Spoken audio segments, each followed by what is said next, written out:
Good morning and welcome, and we'll start in just 1 minute.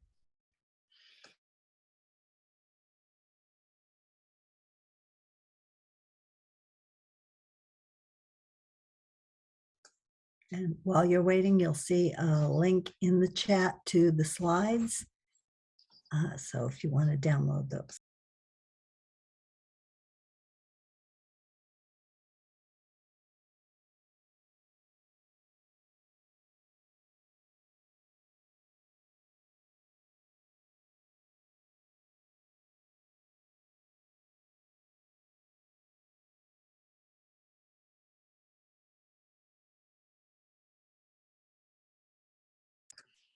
It looks like the waiting room is emptying out, so we'll go ahead and get started.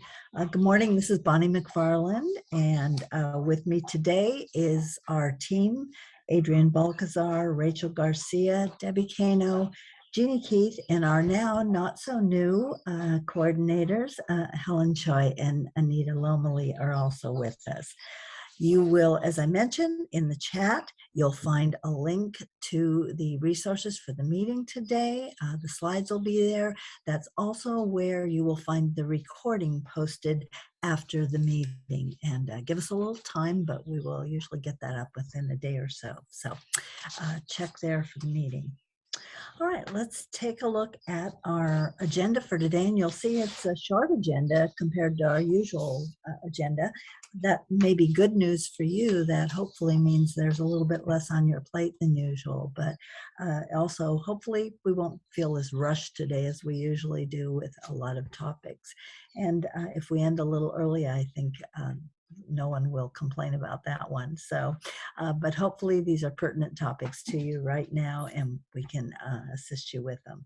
So we're going to look at the number one is the reduction in funding and the associated requirements going with that for Title I.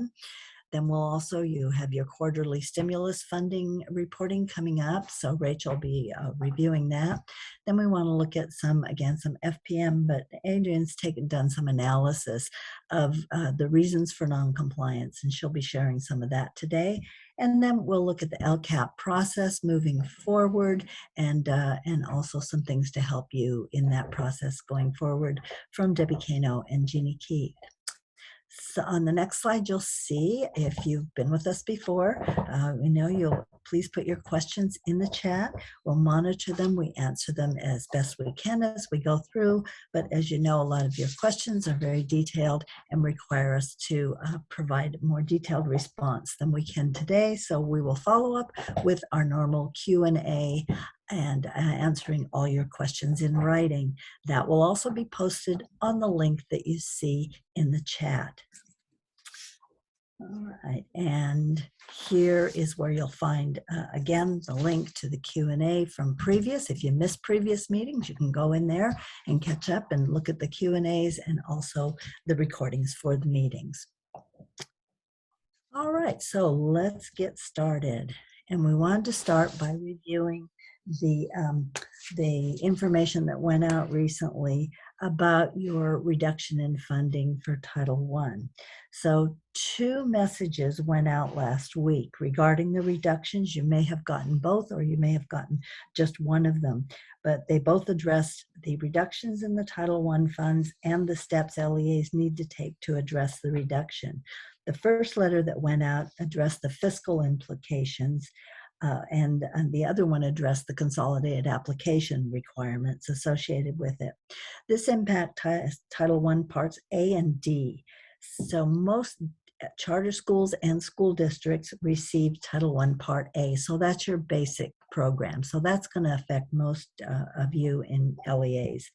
Part D are for services for delinquent youth. Typically, those are only for county offices, but I believe LAUSD also receives some of those funds, but typically those don't go to school districts. So the one you're concerned about is your Title I Part A.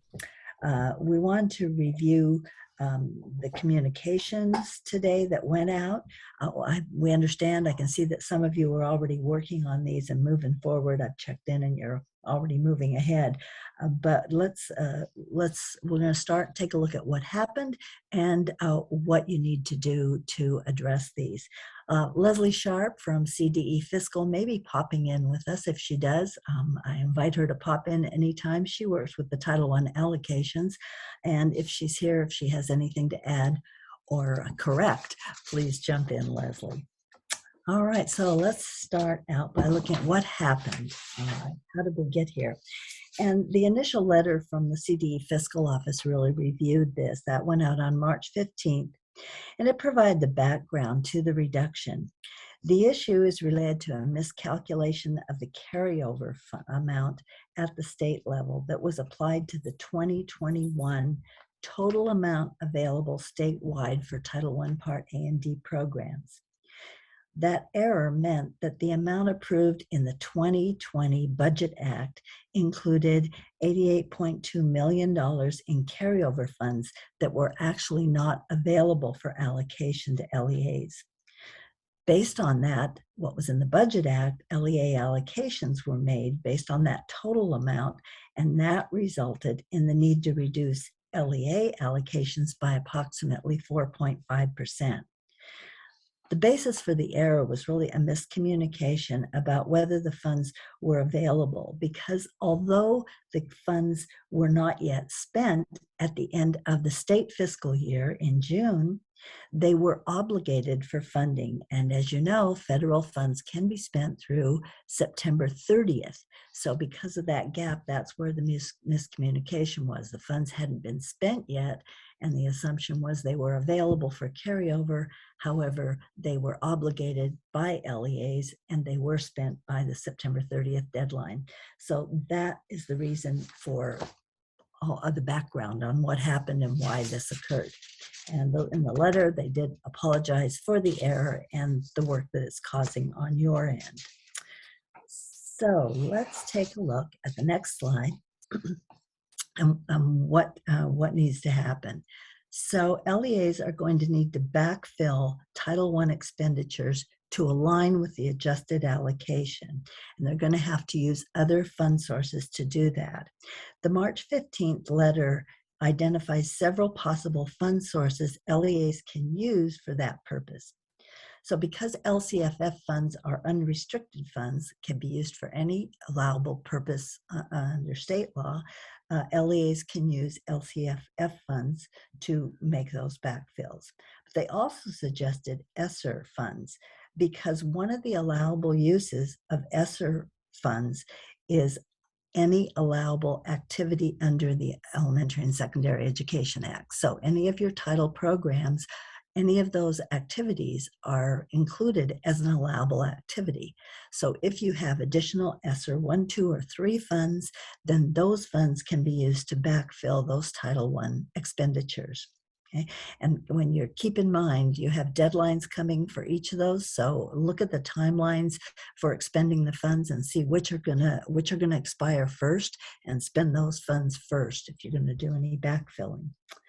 A couple of questions have come up as people are looking at, there was a link to, and the links at the bottom of the slide, to the revised allocations, and in that spreadsheet you see your original amount, the revised amount, and the amount of the reduction.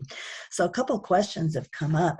One was, why does my reduced amount exceed what was on my allocation and reservations page in the winter 2021 CONAP? Okay. So people look back, and last year when you did the 2021 CONAP, the amount there was actually it's actually less than what the current one is showing. So why would I have more if they're reducing it? The reason is the CONAP amount, when you get that, is actually a point in time, and that it can be a little confusing because it's always referred to as your final allocation, but those allocations change throughout the year, so you have to keep checking when new money comes in, and that's exactly what happened last year. After the CONAP was submitted in the winter of 2021, additional funds became available and were allocated to districts. So the final amount was not the same as what was reflected in the CONAP. So if your reduction wasn't as much as you thought it would be, or it didn't appear to be a reduction, it's because by the end of the year, you had more than was showing in the CONAP. Okay? So some LEAs also are seeing 0 in the reduction column on the allocation page, and they're questioning why is there 0. Those are districts that have remaining carryover. So the carryover hasn't been spent for that 2021 fund. So because it hasn't been spent, the full amount of the grant hasn't been paid out. So those funds can then be taken out of future apportionments. Okay? So if you see 0, it means you have carryover funds. If you do have a 0 and you do have carryover funds, keep in mind those funds will expire September 30th of this year. So if you have a significant amount of Title I carryover still, you need to be watching that and make sure that money gets spent down by September 30th. That's the obligation deadline, and you will lose those funds after that point. All right. All right. The second letter that went out was about the consolidated application, and it went to CONAP contacts after the initial letter advising them of advising them of the fiscal issues, and this addressed the changes that needed to take place in CARS. The number of changes that are required for an individual district will vary, depend on several factors, and that was outlined in the letter. And we notice, as I said, some of you have already gone in and made these changes, and I'm guessing for those of you that was a pretty simple process. But as of March 16th, the allocations were updated in the Consolidated Application Reporting System to reflect the reduced allocations. And at this link, you can find both the letter and the revised allocations. Next slide goes into what you might need to do. So the first changes are going to be to the 2021 winter consolidated application. And the pages impacted are your Title I equitable services reservation. That's because your reservation is taken off the top of the total Title I allocation. So that will change your reservation amount for equitable services. The second page is your Title I allocations and reservation page, and this is where you'll see your total revised allocation. So this will impact some of your reservation requirements, like your parent engagement reservation. The required amount would go down for parent engagement. You can always reserve more, so you don't have to revise that, but it will go down. Those are the two pages that will change. The third page that will be impacted is your Title I school allocations page. And because at the bottom of the allocation and reservation page, you have the amount remaining for school allocations. So that amount will be reduced. And that will mean you have to go into your school allocations page and make those changes. Okay. All right, next one is. Hello, Bonnie. Sorry to interrupt before you go on. I think there's a question in the chat. Yeah, we take those in the Q&A. Thank you, Mr. Vi. I appreciate that. Yeah, okay. All right. So for LEAs that reported carryover, you'll need to revise your 21-22 winter submission that you just did this January, was released in January, you just submitted it. So you're going to have to change your carryover and again your school allocations form. This is going to be if you had a carryover amount. Okay, so again, this could impact your school allocations. And the question has come up about school plans. If you already adjusted your school plans to match the current allocation, then you can, then FPM has indicated they will not be reviewing that. If you maintain the letter, they've said hold on to that letter that came about the error, and if you maintain that for documentation, then they'll be able to, then they won't mark you as non-compliant in that area. However, we're going to look a little bit later at what you need to do about school allocations, because they need to match your total allocation at the end of the year. Okay. So if the LEA, if you didn't do federal transferability, then this would be the end of the changes in the CONAP. Right? However, if you did take advantage of federal transferability, then you can see on the next page there are a number of changes pages that might be impacted. Okay? And that would be your federal transferability page, and it would depend where you made those changes. If you transferred funds into Title I, that would show up on your Title I allocation page. We've asked CDE, it appears from this, that you can make changes in the transferability form to cover those costs, those reductions in Title I. So if perhaps you transferred funds into Title II and now you're seeing, I didn't really need those funds in Title II, we've asked CDE to confirm, and we'll let you know what we find out, that it appears you could move those into Title I again to cover those reductions. All right. And then again, this could impact your Title IV use of funds and carryover. Okay. All right. Okay. All right. So a few reminders, and then we'll take, well, yes, and that should answer the question. Thank you, Mealy. We'll look at the allocations to your schools. The bottom line here, and the reason that this has been kind of surprising to some people, the allocations are fluid. Okay? Allocations, it says that they're final in the consolidated application, but those funding amounts change throughout the year. So you need to be in touch with your fiscal office to make sure you're alerted when funding amounts change. So as we've said in the past, school planning needs to begin before allocations are even available. Right now in the spring is when your schools need to be developing plans for next year. So Title I schools should be identified in the spring. You already have your CalPADS data that was taken last fall. Based on that, you have your free and reduced price meal data for age 5 through 17. That's the data that's going to be used to identify your schools. Unless you're advised that something is really, you're expecting a significant decline in federal funding, which we haven't heard, you can either use, many districts use just level funding for their next year's budgeting. But in some cases, if you want to be cautious, you look at the hold harmless amount. LEAs are held harmless depending on your poverty level to either 85, 90, or 95% of your prior year's allocation. So worst case scenario, you can look at 85% of your prior years if you're a low poverty district. If you're a very high poverty district, then you should be getting 95% of your prior year's allocation. So that's just a budget estimate because schools need to get started and make a plan. So you need to give them an estimate. Then initial allocations are usually posted sometime over the summer, and they can be used to adjust school allocations. And we always say, plan for more, plan for less. So if allocations change, you know, oh gosh, we're getting more funding, we can do this, or we can add to this action that we want to implement. So the initial posted allocations, again, those aren't final and they'll say estimates, but you can use those to inform your schools and start updating your budget.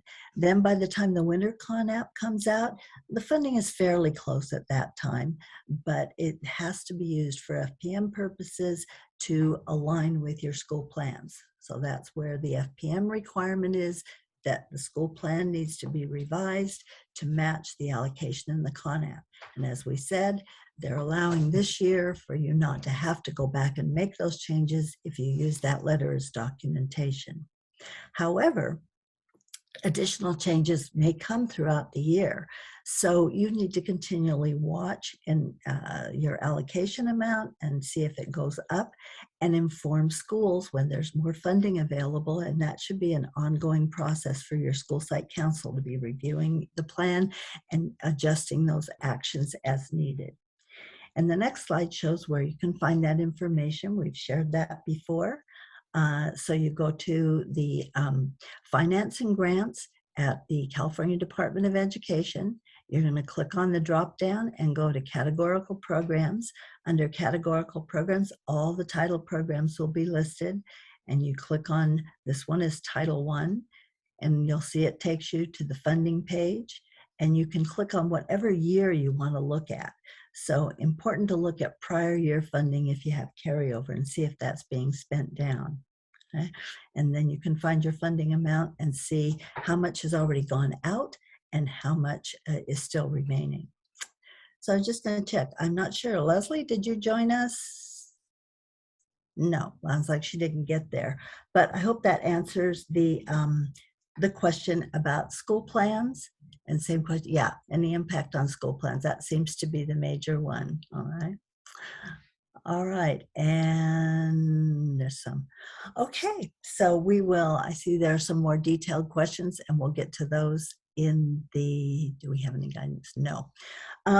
We will get to those in the chat, and also if Leslie joins us later, we may be able to address some of those too.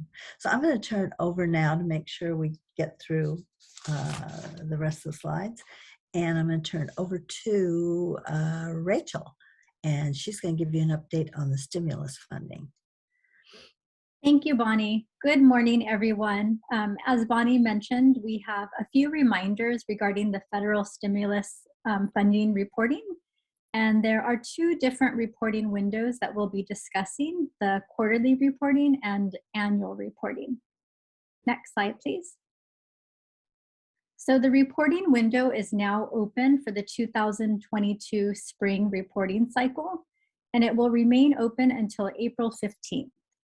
It's recommended that LEAs visit the help page at the link provided on the slide prior to beginning the reporting process.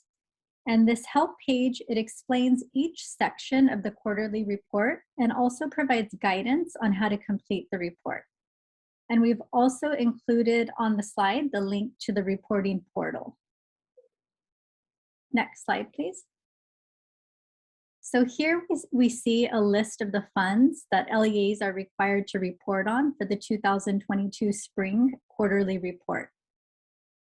So for ESSER 1, 2, and 3, and also Gear 1 funds, the reporting period is January 1st, 2022 through March 31st, 2022.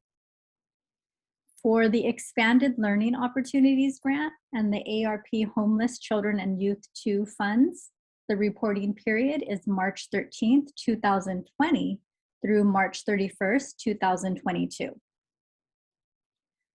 Another important thing to note is that if your LEA is receiving ESSER 3 funds, then LEAs will also need to provide the web page links to their most recent version of the Safe Return to In-Person Instruction Plan, as well as the ESSER 3 expenditure plan.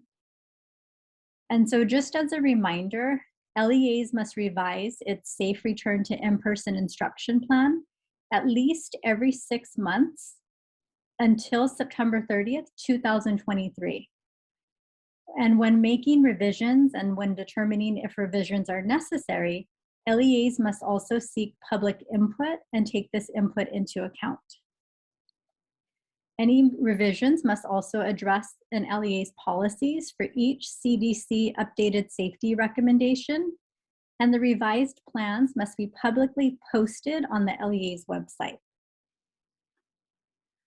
Additionally, the ESSER 3 expenditure plans are considered living documents and should also be revised as needed to address the changing and newly emerging needs of the LEA students, particularly underserved students.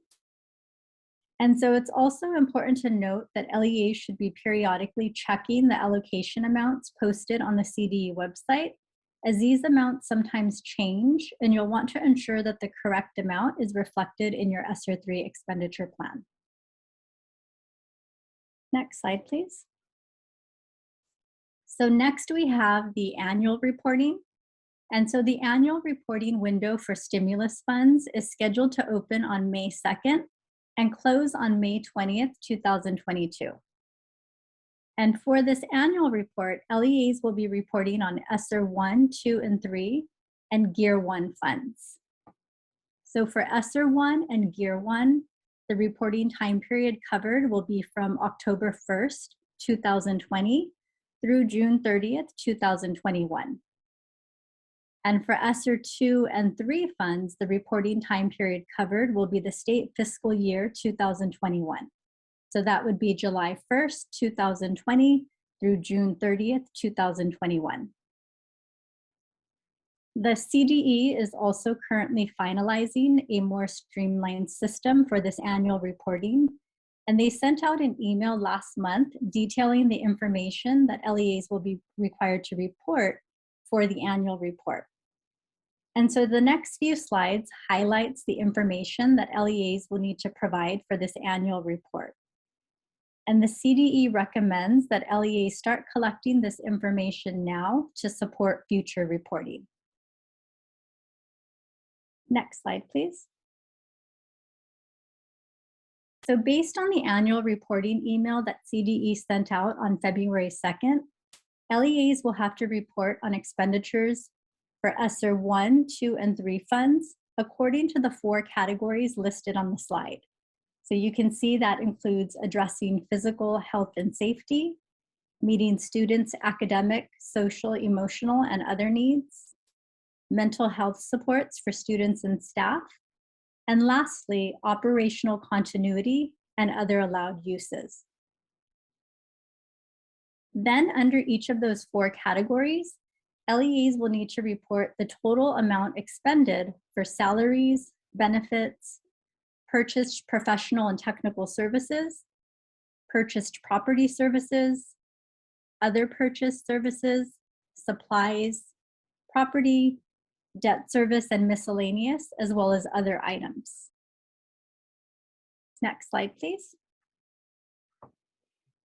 So here you can see the additional information that LEAs will be required to report on for ESSER 1, 2, and 3 funds. And so that includes additional allowable use categories for the 20% of ESSER funds that were reserved and used to address the impact of learning loss. Also the planned uses by each category by percentage. Whether or not ESSER funds were used for providing internet access, re-engaging students, allocation of resources, and addressing learning loss. LEAs will also have to provide the number of FTE positions, and that's regardless of funding source. And then also whether or not ESSER funds have been spent on the items listed. You can see that are listed on the slide during the reporting period. And so I'm not going to read through all of them, but a few examples include physical distancing, ventilation, and contract tracing. Next slide, please. So for Gear 1 funds, LEAs will need to report whether or not funds have been used for purchasing educational technology, activities focused on addressing the needs of low-income students, students with disabilities, English learners, racial and ethnic minorities, foster youth, and students experiencing homelessness. Also providing mental health services and supports, sanitation and minimizing the spread of infectious diseases, extended learning opportunities, and then other allowable uses during the reporting period. Next slide, please. And so you can see here, there are also some additional reporting requirements for Gear 1 funds. So LEAs will also need to report on planned uses of funds by category, by percentage, for each of the categories listed on the slide. Additionally, LEAs will need to report if Gear funding was used to provide home internet access, mobile hotspots, devices, internet subscriptions for students, or other items during the reporting period. And then another item LEAs will be required to report is how many non-public and public schools received Gear funding or services during the reporting period.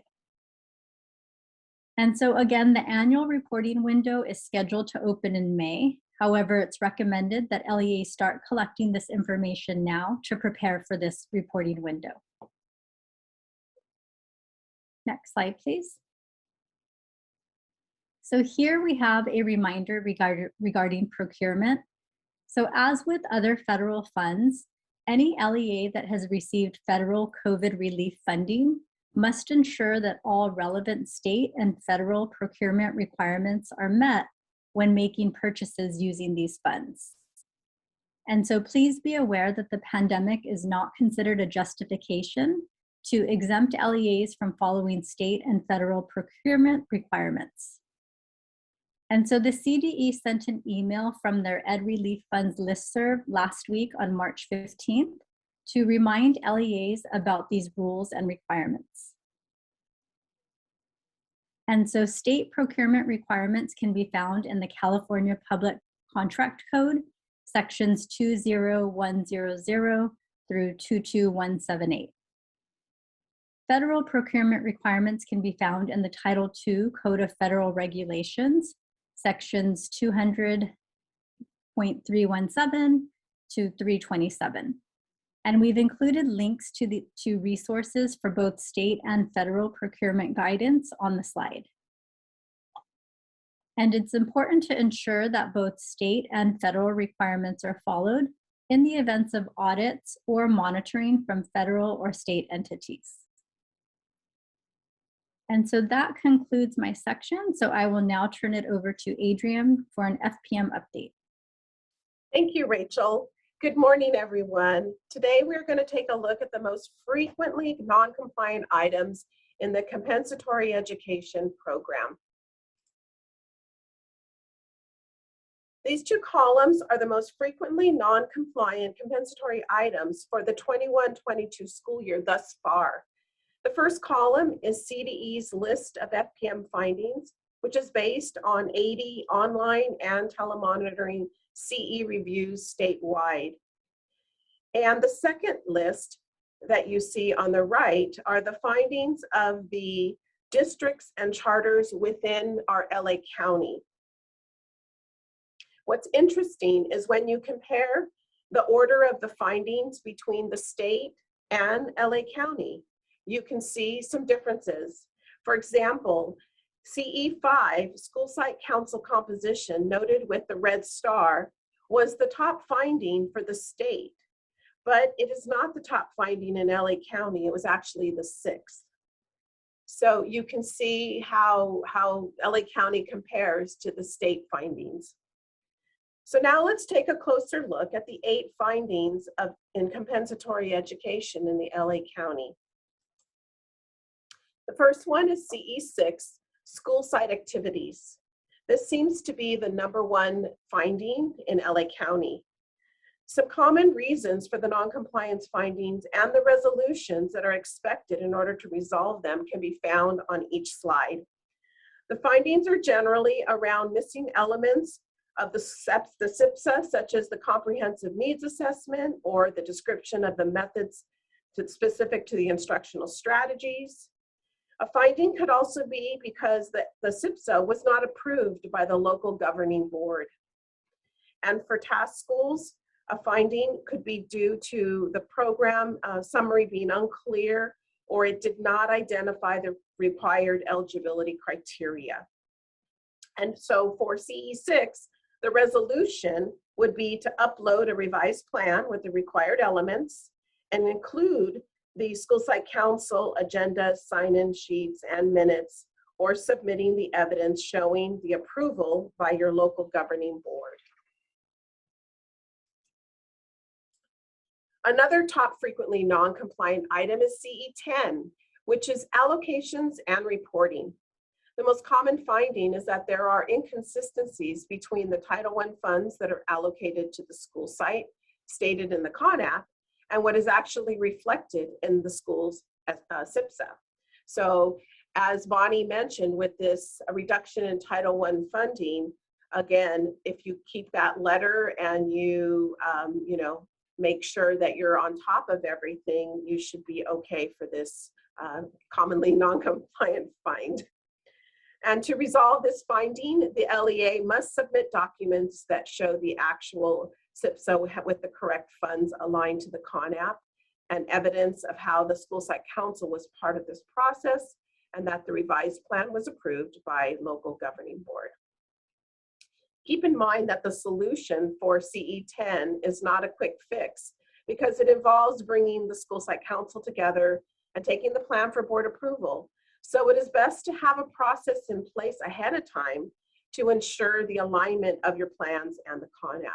And so in normal circumstances, this would be the process to follow. And the findings, again, are since September of 2021 to March. So CDE did not know about this reduction in Title I. So again, the findings for CE10 are what has been taking place since, and we'll just have to adjust accordingly with the new reduction for 2021. The next finding is CE15, which is the LEA equipment inventory. The findings include missing required elements of the equipment inventory list for that record that records all your equipment with the cost of $500 or more from Title I Part A funds. An overlooked element that is commonly found is the disposal data when you take equipment off your inventory. Another finding is when capital expenditures are purchased without following the process of obtaining the approval from CDE. And the last finding is critical in having a process or a system. A physical check of the inventory must take place at least once every 2 years, and it must be reconciled against your equipment inventory list. The specific location must be located and noted on the inventory. The resolution for CE15 is to submit any evidence or documentation showing that the non-compliance finding has been conducted or completed.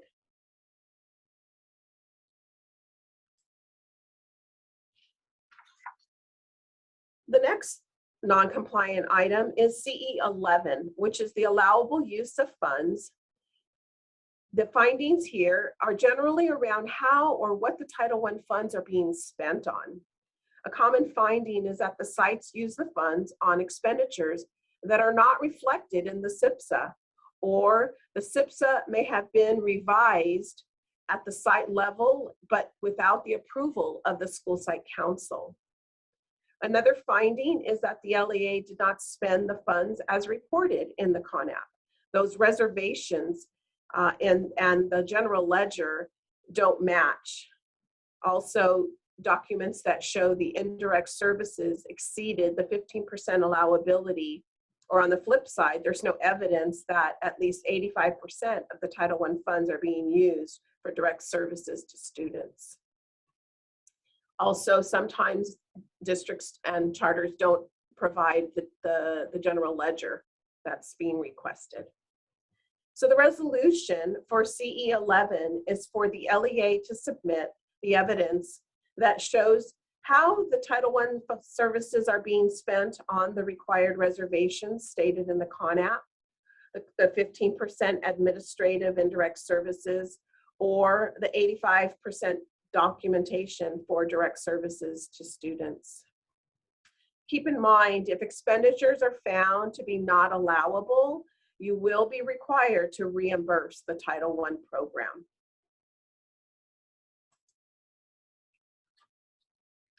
CE19, the school site evaluation of program effectiveness.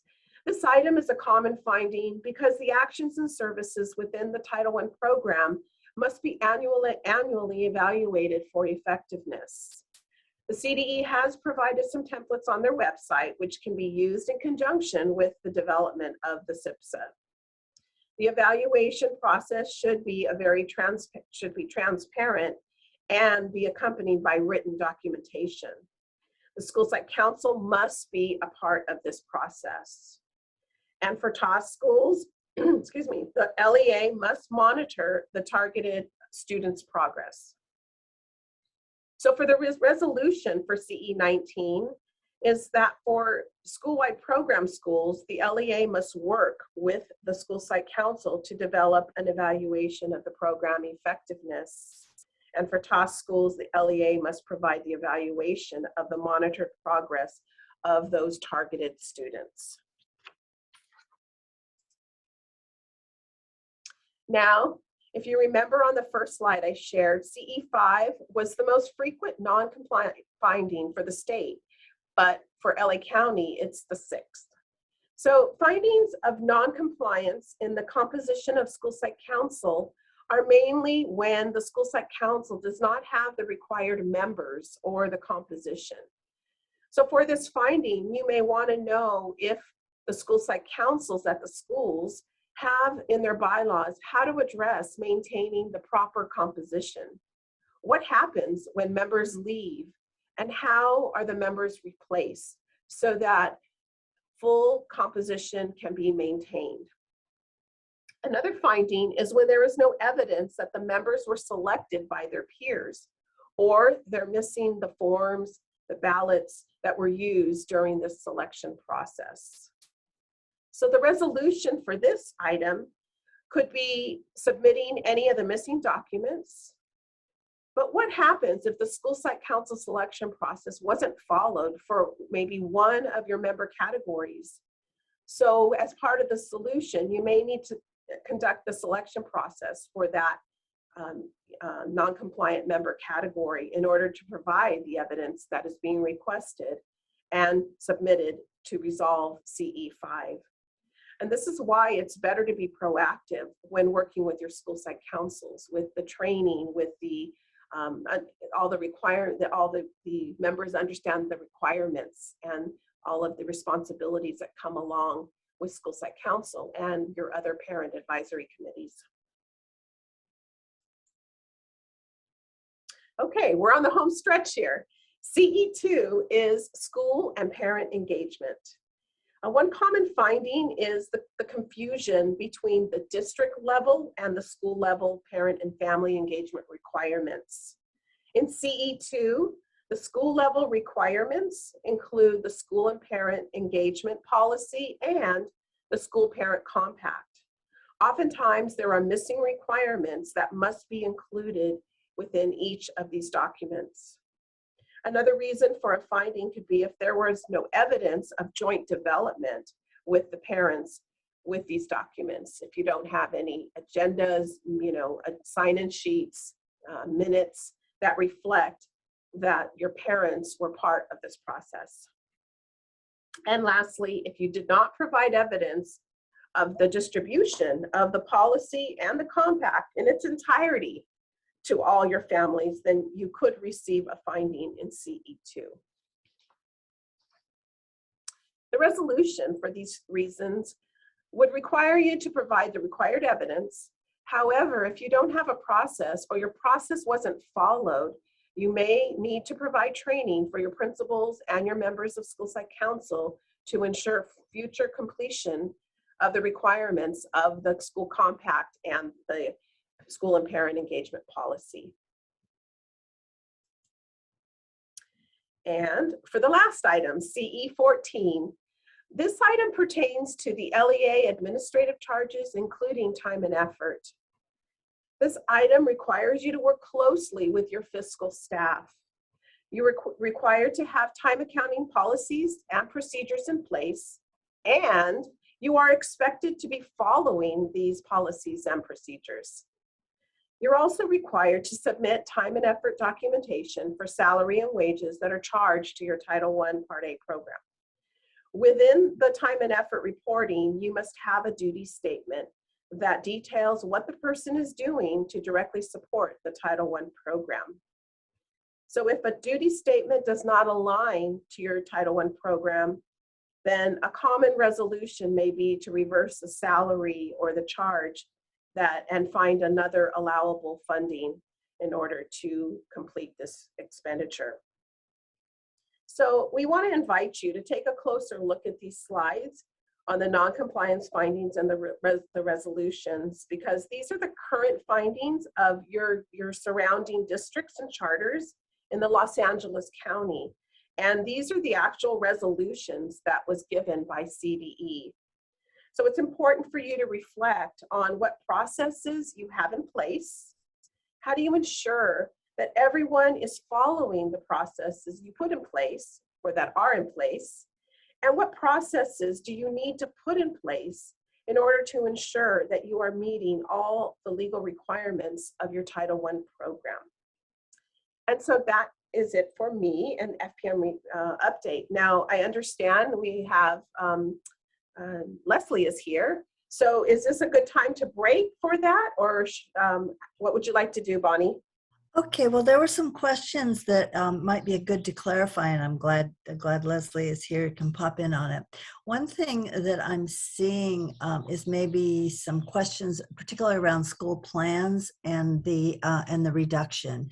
Keep in mind that the funds that were reduced were 2021 funds. That year is over. Okay, so that plan should have been implemented and the activities took place.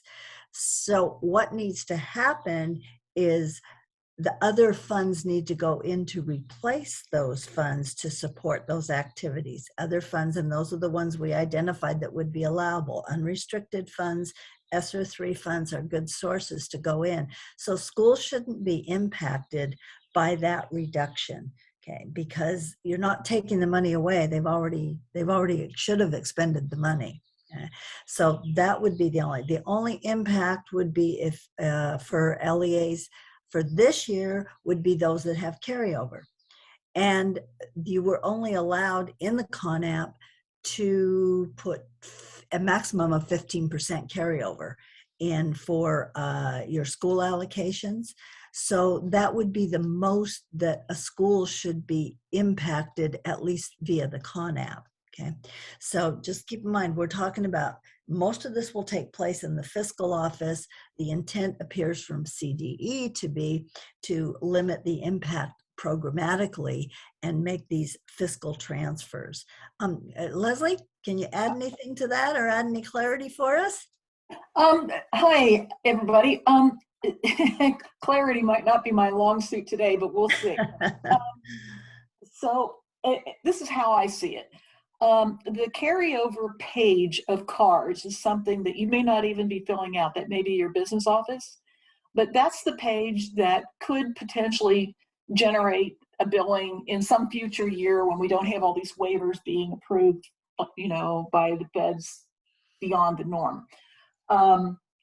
And it carries, some of that information carries forward to next year's CONAP also. So it's important to go in and have somebody update that carryover page, even if it looks like it won't have any real impact on you. Let's say you haven't spent all your money yet. If that's the case, then we can take the reduction out of money we haven't already sent you anyway. You'll never know, except that your allocation will be smaller, but you won't get an offset like other LEAs will. The decisions about what to do with backfilling or not, and by using, which fund or not, are things that your business office will handle. Mainly, if they don't want to have a cut coming out of their LCFF funds, then they have to find another fund source where Title I expenditures are fully allowable. And so, to me, the easiest way to go is ESSER 3. This is a call your business office will make, but in general, to keep the disruption down, most of you have spent ESSER 1 or ESSER 2, but ESSER 3 is a big one, and it probably hasn't been talked about, or it hasn't been touched, yet. So making a cut there won't actually, require any pain on the ESSER 3 program, and probably likewise with LCFF in some cases. So. I'm sorry, Leslie, I didn't even introduce you. It's like she's our friend Leslie, and we didn't introduce you to everyone. I'm sure some of you know Leslie. Leslie Sharp, otherwise known as the Queen of Title I funding, is actually from California Department of Education. She's the person who works directly with your Title I school district or charter school allocations. So she's the one who posts those allocations, and she's kind of the go-to person about any changes in funding amounts. So I've been connecting with Leslie a lot on this, and you've been incredibly helpful, and it was so kind of you to pop in. But yeah, I appreciate that. And a lot of you, I know I've talked talked to some of you who've indicated you were struggling with spending Title I funds because a lot of those kinds of activities were being picked up already by ESSER. So that's why it makes a lot of sense to use those ESSER funds to pull them over. I did mention what you said earlier, Leslie, about watching the timelines as to which funds you're using, so using your oldest money first. I think you put a caution out on that. Yeah, I'm going to make the assumption that most of the people that are in this meeting are program people, not fiscal people. Is that generally? Oh, you never know who shows up. I've got a lot of friends. Mostly, though, yeah. I think for some of the fiscal people that may be in the room, they can go, yeah, or they can go, oh, she's so full of beans. So in my opinion here, the majority of this adjustment is something that belongs in your fiscal office and not in your program office. It should not need to have an effect on anything you're doing programmatically with Title I.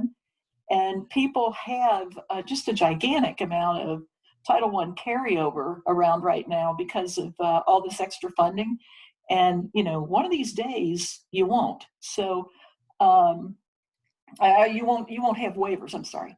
So to me, the people that should be particularly interested in this are people that had excess carryover of 16%, let's say, and now because of the reduction, their carryover is no longer in excess of 15%, so they don't need a waiver. It's not a big deal for you to get a waiver this year because of the extension, but keep in mind that the rule is that you can only get a waiver once every 3 years. So if it turns out you didn't need one this year, that's great. That lets you use one again a year earlier than some people that did have to use a waiver this year. So that'd be moving it out to 25, 26. So that may be way farther than any of us can think anymore. So thanks, Leslie. That was one of the questions we were getting in the chat, was about the carryover. We don't have a waiver, and just to be clear, the waiver, the federal waiver, allows CDE to provide a waiver to local agencies more than once every 3 years. So that's what the waiver is. CDE can grant a waiver to local education agencies, but only once every 3 years. So at this point, we don't have a federal waiver allowing them to do that any more than that. So that's kind of, I hope that clears up the questions on the waivers. And the waiver is applied for in the winter consolidated application. It's an after the fact waiver, unfortunately. So you apply for it. The funds that expire September 30th of the prior year, you apply for the waiver in the winter con app, the subsequent winter con app, which is in January, February of the following year. So the one you just completed, you completed a carryover. Many of you did a waiver for 2021 funds. You submitted it. And as Leslie's saying, you may not need it now. So you may not need to worry about that being approved or not. Okay, let me. And this is why Bonnie should come up to Sacramento and take my job. Oh no. Oh yeah. No, she's so clear and right on it.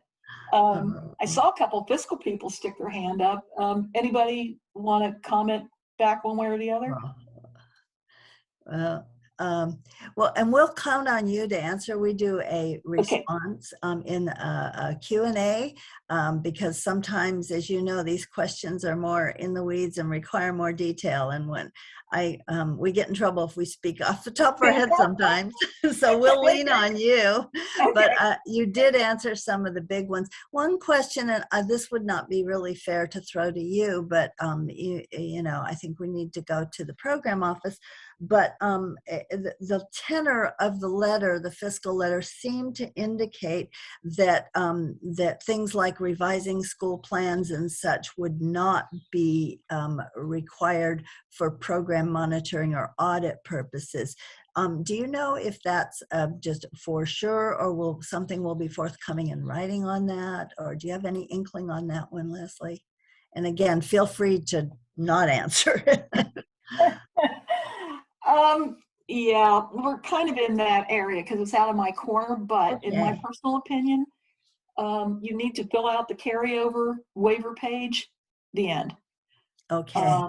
So all these other things that are being asked, I think there needs to be some clarity if you're feeling pushed to do it about why you're doing it. What's the outcome if you do it? But I don't see anything that's really compelling, particularly not transferability, by the way, but the carryover page. So other Okay. than that, if you wanted to talk to the Title I office about why they may want you to change, this or that page, that would be great. And I will also comment, I've had some long conversations with Monique Moton and Alawali, bless them. So they're well aware of the situation. So if we're talking about something that you're afraid will come down to a monitoring situation, you might want to give Alawali or Monique a buzz and see what they think. However, to address what we've discussed and about people not being aware of the allocations changing, this should be an ongoing process, is what we mentioned earlier, that your schools should be notified and you should have communication with your fiscal office to know when more funds become available, because this becomes a source of excess carryover. The funds don't get allocated to schools, the plans don't get revised, and suddenly you've got a lot of carryover. So it seems like this, we think of the plan updates as a once a year thing, and actually it should be an ongoing process as funding becomes available. Would that make more sense?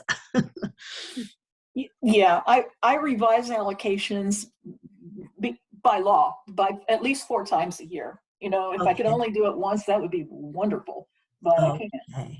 So there's at least 4 times a year that the allocations have been revised somewhat, and it would be good certainly for your business office to be plugged in and looking at that. They do get notified, but to go look, and then for you, same thing. It's like posted on the web all the time, but it does tend to follow a calendar cord. And I have committed to Leslie and to you to get that information out to you when those allocations, because, just in case you don't get it from your business office, we want the program people to be aware so you can talk to your business office and say, hey, I see we're getting some more funding. So that's our commitment for next year or this year. Another unfair question, and I've posed it to Kevin Donnelly up in Title 4, and that is the transferability page. It would appear from the fact that transferability was listed in the letter as one of the areas that could be revised, that an LEA could choose to change their transferability for 2021 to reflect to cover some of the reduction if they say they found out they didn't really need it for Title II. Do you know if that's, I'm waiting for Kevin, but I just didn't know if you happen to know if that's. That's the way they set it up. Okay. But Okay. my opinion, again, is that with ESSER there, why disrupt all these other programs unless there's a really good reason? Good point. Good point. Yeah. But yeah, you can. I just don't think you need to go there. Got it. Okay. Although we did see a note in the plan that opening up that transferability, now they're finding it's opening up other pages because other amounts changed in the meantime. So I was like, that's what I said. Don't change the CONAP, but change one page, it changes others. But anyway, okay. Yeah. All right. Anything else we should share? I think you've addressed a lot of the questions that came up and clarified some things. So again, it's I see some people have already done their CONAP pages, so that's good news. Okay. Thanks for letting me jump in, some of the annoying next door neighbor or family member drops by unintended. Always, Leslie. All right. Well, now I'm going to turn it over to Debbie, and she's going to give an update on where we are with LCAP and where we're going moving ahead. Debbie? Yes, thank you, Bonnie, and thank you, Leslie. Okay, so I am going to be reviewing our LCAP planning from now until approval. So next slide. Okay, so this is going to be an overview of our support process from here to the finish line. And so to be clear, our team's goal is to be sure that each of the LEAs we support take their complete and compliant plan to their board for adoption by June 30th or July 1. Submitting it to our office then for that approval and the review and approval. So just to review, the local control funding formula was established to provide a single system for providing supports to LEAs and to build their capacity to, one, support continuous improvement within the state priorities. Two was to address the gaps of achievement between pupil subgroups. And then thirdly was to improve outreach and collaboration with educational partners to ensure that all the goals and actions and services were clear and transparent across the district, and that the pupils and the community had representation and input. And so that was the purpose behind this. And so then we got this LCAP process. And the best way to accomplish this is when the district, program, and fiscal leaders work together and follow the guidance of the Ed Code for their LCAP. And our goal, or our role, is to support our district leaders with meeting the compliance with that Ed Code. This support process that we're entering is designed for you, each LEA, to use our coaching, our guidance, our resources, and the feedback to the extent that you determine you need. We understand that some folks are new to your role and to the LCAP, and so you may need a different support than somebody who has been doing this since the beginning of LCAP. And we know that maybe you've had substantial changes to your plan and have some specific questions that you need addressed. Whatever your situation, we're going to work with each LEA and schedule the pre-review so we ensure that we give you the feedback you need to submit a compliant plan. So we want to assure you that while you have a coordinator, one of us who is specifically assigned to your district, we as a team work very closely with one another and with our business advisory service team, so our fiscal team, to align ourselves for consistency of practice. So we regularly use our review tools that we will share with you, and we calibrate our reviews and calibrate ourselves as a team to ensure that we provide aligned and objective support across the county. Next slide, please. Okay, so what is that process going to look like?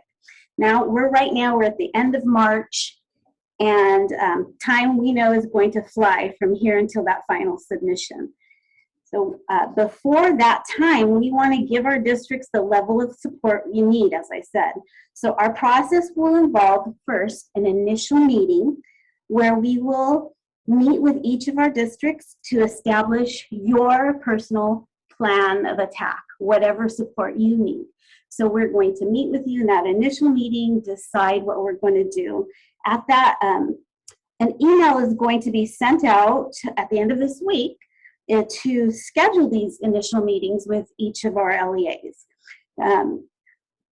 We encourage that the LCAP program and fiscal director leaders will come together for that initial meeting and come with an idea of what kind of support you're going to need and what you'd like to do as far as that support plan, what you want from us. So we ask that you guys kind of discuss that as a team and come to that meeting with an idea of what you want from us. At that time, we will schedule any future check-ins that you determine you need, and then when we would receive that draft, that final draft, and that review. So we want to make sure that that is like the end, when we review that final completed plan, so before it goes to your board for approval. So we want to do that with enough time to read it out and give you the feedback you need, and then the time you need to make whatever changes, and make sure that that goes to your board as an approvable document. So, next slide, please. The process for LCAP approval. I just want to review this because once we get to adoption, when the board adopts an LCAP, then you submit it to our office within 5 days. And then that becomes the formal review process. And so this is guided by the Ed Code. And statute provides that the requirement and timeline for LCAP approval, and the LCAP must be adopted by the local governing board by July 1st, and then submitted to the county office within 5 days of adoption. The review and approval process begins following that submission of the locally approved or adopted board. The locally adopted LCAP. And so on or before August 15th, the county office can request clarifications in writing. The district must then respond in writing to the request for clarification within 15 days. Within 15 days of receiving the response from the district, the county office may provide recommendations in writing for amendments to the LCAP. The district must then consider the recommendations in a public meeting within 15 days of receiving the recommendations. The deadline for the county office to approve the LCAP is October 8th. It's also important to note that the district's budget cannot be approved until the LCAP is approved. And thus, this is really why it's so important for our fiscal and our program folks to work together to ensure that before that time we are getting this LCAP plan in and approved. Next slide, please. So what is our timeline? Looking at this month by month. So April, so right now in April, we're gonna send out that email by the end of this week to schedule your initial meeting with your coordinator. And by now, the LEAs, by now, you guys should have met with the educational partners and gotten some input. And you should also have your meetings scheduled from now until that approval of your board meeting. So you should have any future meetings already scheduled for further input from the different required groups. In May, we will be working with our LEAs to review and support your LCAP drafts and give input and feedback. And LEAs should be wrapping up their budgets and to finalize their expenditure tables in order to have all sections of the LCAP complete for review. And then June, our final drafts should be submitted with enough time for coordinators to adequately review, give feedback, and LEAs to make changes before board adoption dates. And then again, July was when the official review begins. I just want to make sure that I reiterate that communication is critical. LEA teams are encouraged to work together. Fiscal and program leaders need to communicate and collaborate to complete these plans. We along with our fiscal team, the Business Advisory Service, so BAS, are here to give you the support that you need along the way.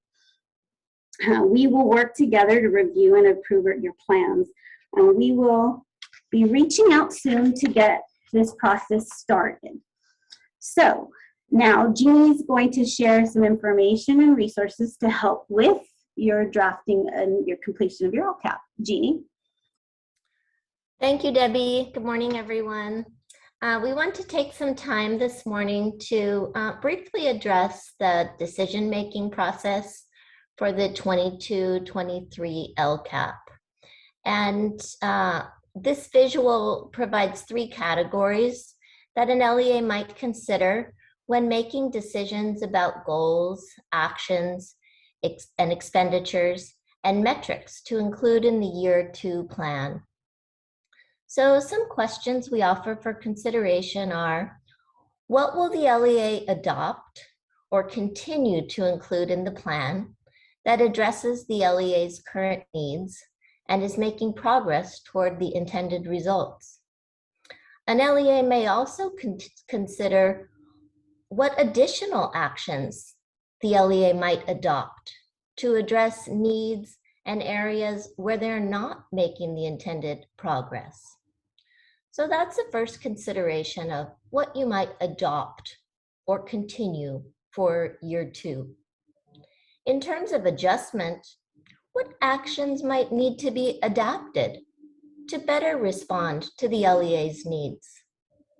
For example, an LEA may determine an action needs to be expanded or adjusted to address increased needs for all students, or to address a specific student group circumstance to support, for example, social emotional well-being. And lastly, there are actions the LEA may consider getting rid of or abandoning if they are not producing the intended results, or perhaps if they are not being implemented and the funds are not being used. So these are 3 considerations as you are making your decisions with your educational partners for what might be included to best address the LEA's needs in the year 2 LCAP.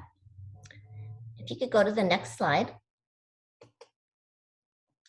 So here, as LEAs are making decisions for the year 2 LCAP, they're describing what occurred in the 21-22 school year in specific sections that provide the annual update.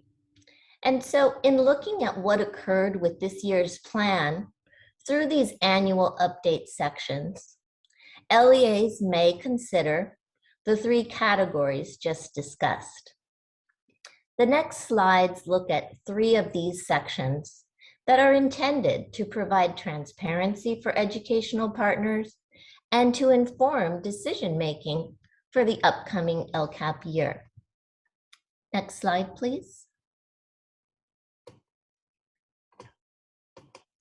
So here we can look at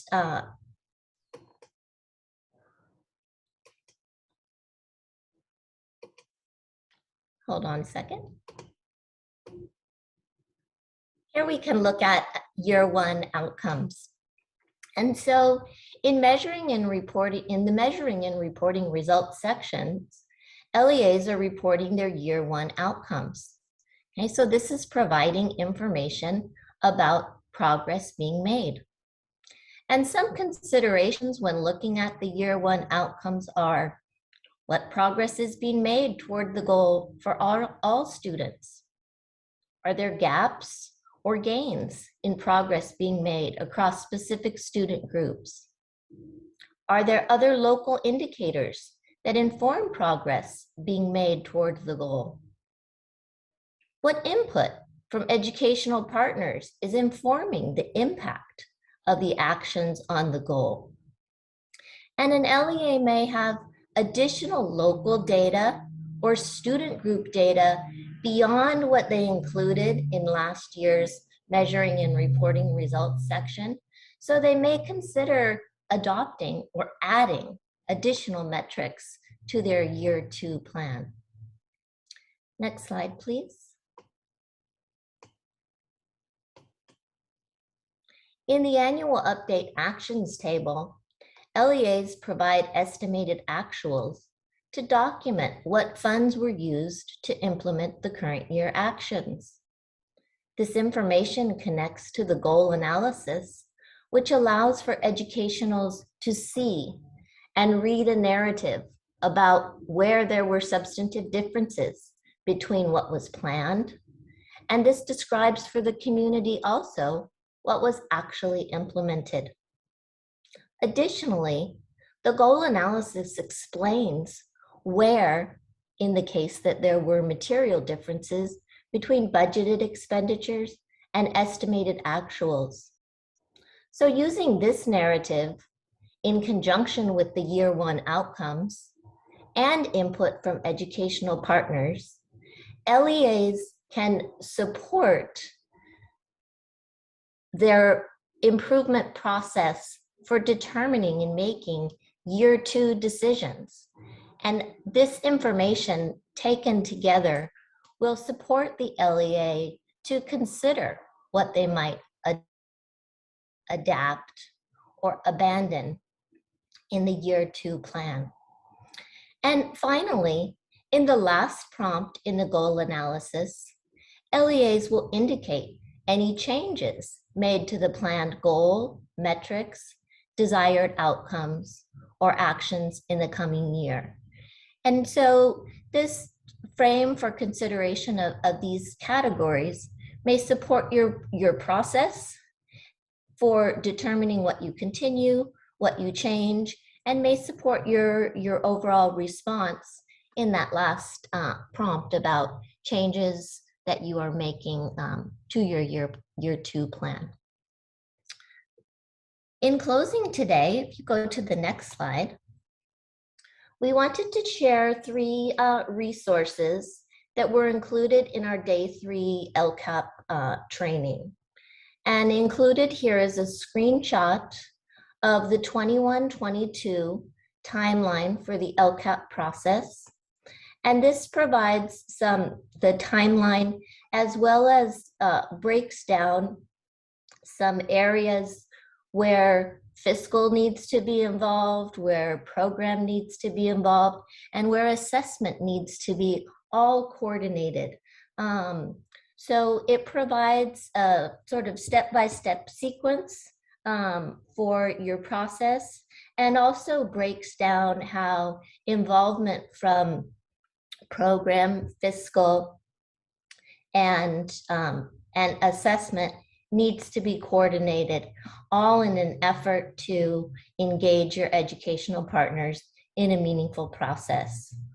Additionally, the summary of legal requirements is updated to reflect current ed code and the instructions included in this year's template. And the ELCAP user guide is provided for our ELCAP system, which has been live for a while now. So these documents are included on our webpage and are included with today's materials. And on the next slide, we've included the links to the 3-day LCAP workshop series. And this includes all of the related materials as well as the recordings.